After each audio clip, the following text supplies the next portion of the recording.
कहानी नीरू की है। पंजाब की नीरू की शादी दिल्ली के राहुल से होती है। दिल्ली कितना बड़ा शहर है ना, लेकिन आप लोगों का घर तो बहुत छोटा है। हमारे पंजाब में तो ये बड़े बड़े घर होते हैं कि मजा ही आ जाता है। कोई बात नहीं नीरू, मैं भी तुम्हारे लिए बहुत बड़ा मकान बनाऊंगा बहुत जल्दी। नीरू के पिता जहाँ पंजाब के जाने माने व्यापारी थे, वहीं उसका पति राहुल दिल्ली में एक सिंपल नौकरी करता था। माँ, यहाँ तो घी मक्खन इतना महंगा है कि क्या बताऊं। मैं तो तरस ही जाती हूँ घी खाने के लिए। नीरू की माँ को ये सुनकर बहुत दुख होता है। मेरी बेटी को घी नसीब नहीं हो रहा है और ये बहू यहाँ बैठकर घी में शक्कर डाल रही है। देख वनिता, मैं साफ कह रही हूँ, इस घर में जितना घी आएगा उतना ही मेरी बेटी के घर दिल्ली भी जाएगा। अरे ये क्या बात होती है माँ जी? बेटी का उतना ही करो जो अच्छा लगे। अब क्या मायके से घी और मक्खन तक की सप्लाई करोगी आप? हाँ, मेरी बेटी किसी चीज को तरसे मुझसे बर्दाश्त नहीं होता। अब क्या था, नीरू के मायके में 2 किलो घी आता तो 2 किलो दिल्ली जाता नीरू के पास। एक दिन, माँ बड़ी गर्मी पड़ती है दिल्ली में। इस घर में तो एक ही एसी है और वो भी ड्राइंग रूम में। सारा परिवार एक ही कमरे में सोता है। हाँ बेटा, वो तो हर घर की कहानी है। यहाँ भी एक ही एसी है। अरे बिल इतना आता है कि क्या बोलूं।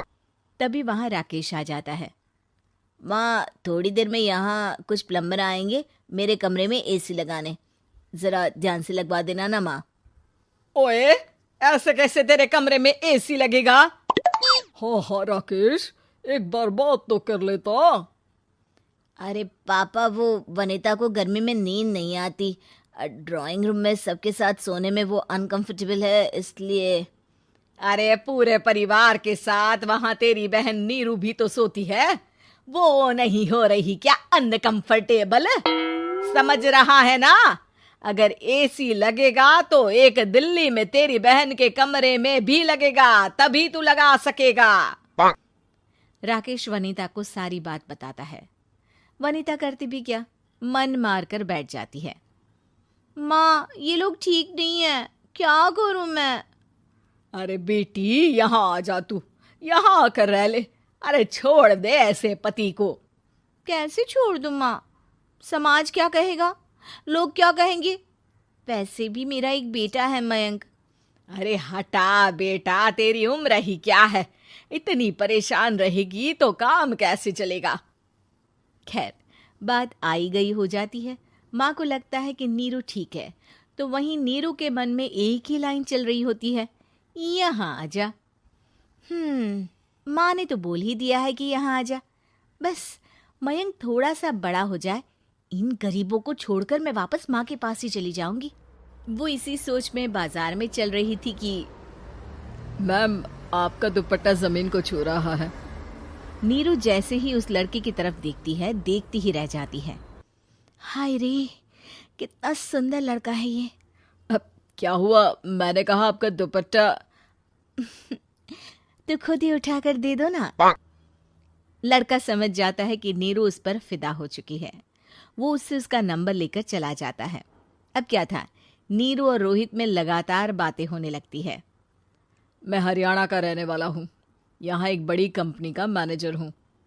अच्छा, और कितने बच्चे हैं तुम्हारे? बच्चे? अरे मेरी तो शादी भी नहीं हुई है। तुम बताओ, शादी करोगी? नीरू शर्मा जाती है। अब लेकिन मैं तो पहले से ही शादीशुदा हूँ। मुझे फर्क नहीं पड़ता, बस तुम शादी कर लो, भाग चलते हैं। बहुत पैसे वाला हूँ मैं, हमेशा खुश रखूंगा तुम्हें। नीरू रोहित से मिलकर सारा प्लान बना लेती है और फिर एक दिन घर से भाग जाती है। दोनों शादी कर लेते हैं। शादी के बाद, क्या बात है नीरू, तुम्हें परेशान सा देखता हूँ, सब ठीक तो है ना? हाँ हाँ, सब ठीक है।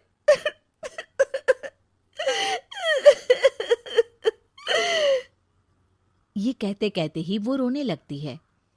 अरे क्या हो गया, रो क्यों रही हो? मैंने तुमसे एक बात छुपाई है। और वही बात अब मुझे परेशान कर रही है। रोहित, मेरा एक बेटा भी है, उसका नाम मयंक है। क्या बात कर रही हो? ये तुमने मुझे पहले क्यों नहीं बताया?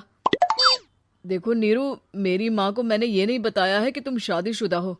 बच्चा मैं मैनेज नहीं कर पाऊंगा। नीरू को समझ में नहीं आता कि वो क्या करे।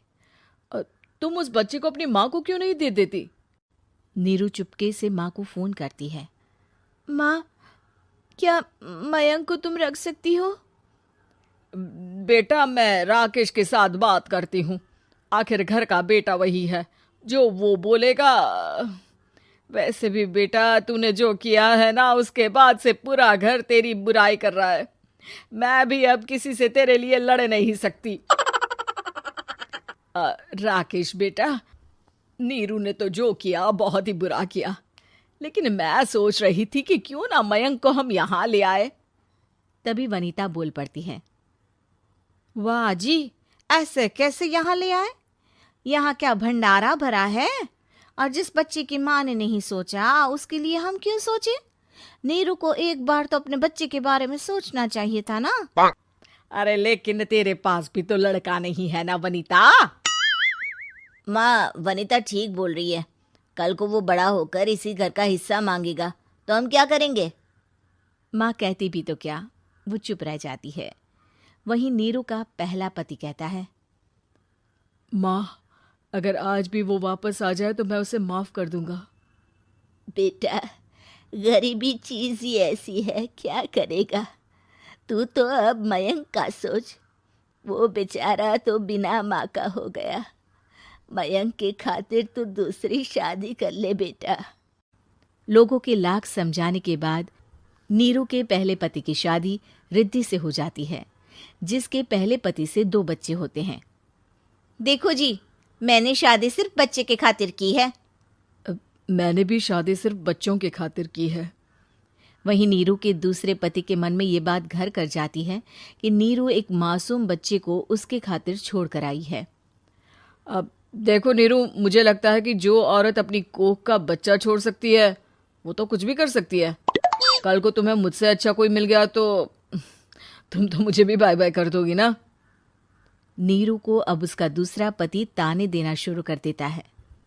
तंग आकर नीरू उसके यहाँ से भागकर अपने पहले पति के पास चली जाती है, लेकिन ससुराल में क्या लेने आई है नीरू, मयंक को? नहीं नहीं सासू माँ, मुझसे गलती हो गई, मुझे माफ कर दीजिए। नीरू, अब वक्त खत्म हो गया है, मेरी शादी हो चुकी है। तो छोड़ दो ना उसे, हमारा बच्चा है। मैं आपको अपनी माँ नहीं मानता, मेरी नहीं मान तो बात अच्छी है।